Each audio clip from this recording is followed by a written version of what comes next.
यह कहानी एक बार की है जब गौतम बुद्ध अपने शिष्यों को जीवन से जुड़ी अच्छी और बुरी चीजों के बारे में उपदेश दे रहे थे।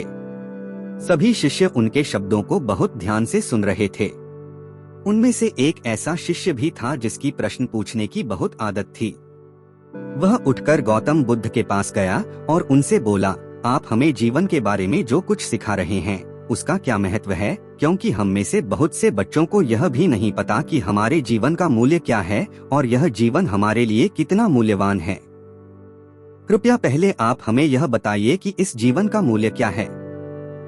अपने शिष्य की बात सुनकर गौतम बुद्ध अपने शिक्षा कक्ष में गए और एक चमकते हुए पत्थर का टुकड़ा लेकर आए।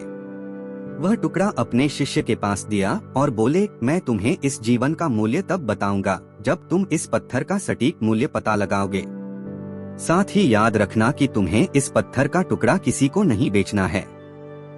गौतम बुद्ध के उपदेश का पालन करते हुए वह शिष्य बाजार की ओर बढ़ गया। बाजार में पहुंचकर सबसे पहले उसकी नजर एक फल विक्रेता पर पड़ी और उसने वह पत्थर उस फल वाले के सामने रखकर पूछा, इस पत्थर के बदले आप मुझे कितने फल दे सकते हैं? फल विक्रेता ने कहा, यह पत्थर कुछ विशेष नहीं है, लेकिन फिर भी इसके बदले में मैं तुम्हें 10 केले दे सकता हूँ। वह शिष्य उस पत्थर को लेकर आगे बढ़ गया। फिर उसने एक सब्जी वाले से मिला और पूछा, इस पत्थर की कीमत क्या होगी? सब्जी वाला ने पत्थर को ध्यान से देखा और कहा, इस पत्थर की कीमत के बदले में मैं तुम्हें ज्यादा से ज्यादा 1 बोरी भर कर सब्जियां दे सकता हूँ। उसके बाद वह शिष्य उस पत्थर को एक सोने के व्यापारी के पास लेकर गया।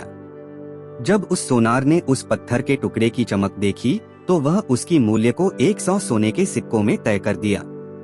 शिष्य ने उस टुकड़े को बेचने से इनकार किया तो सोनार उसके बदले में 200 सोने के सिक्के देने को भी सहमत हो गया, लेकिन शिष्य ने उस पत्थर को नहीं बेचा। इसके बाद वह शिष्य एक हीरों के व्यापारी के पास गया और उनके सामने उसने वह पत्थर के टुकड़े को रख दिया। उस पत्थर को देखते ही हीरों के व्यापारी ने एक साफ कपड़ा बिछाया, उस पत्थर को उसके ऊपर रखा, फिर उसकी परिक्रमा की और हाथ जोड़कर उस पत्थर को कपड़े में लपेटते हुए वह बोला, तुम जिसे मामूली पत्थर समझकर उसकी कीमत पूछ रहे हो, असल में ये एक बेहद कीमती रूबी है। ऐसी रूबी हर किसी को नहीं मिलती। मैं अगर अपना सब कुछ बेच दूं भी तो भी इसकी कीमत कभी भी नहीं चुका सकता। उस व्यापारी की बातें सुनकर वो शिष्य हैरान हो गया। वह दौड़ा दौड़ा सीधा बुद्ध के पास आया और उन्हें उसने जो कुछ भी बाजार में हुआ वो सब बताया। उसकी आश्चर्यजनक बातें सुनकर गौतम बुद्ध ने कहा, तुम्हारे पूछे गए सवाल का उत्तर इस रूबी की मूल्य में ही छिपा है। हमारा जीवन भी एक रूबी की तरह है, यह भी अत्यंत मूल्यवान है, लेकिन हम इस अहम तथ्य को अक्सर अनदेखा करते हैं और अपने जीवन का मूल्य नहीं समझते। हम अक्सर दूसरों की जीवन शैली और मूल्यों को देखकर अपने जीवन की मूल्य को कम मान लेते हैं।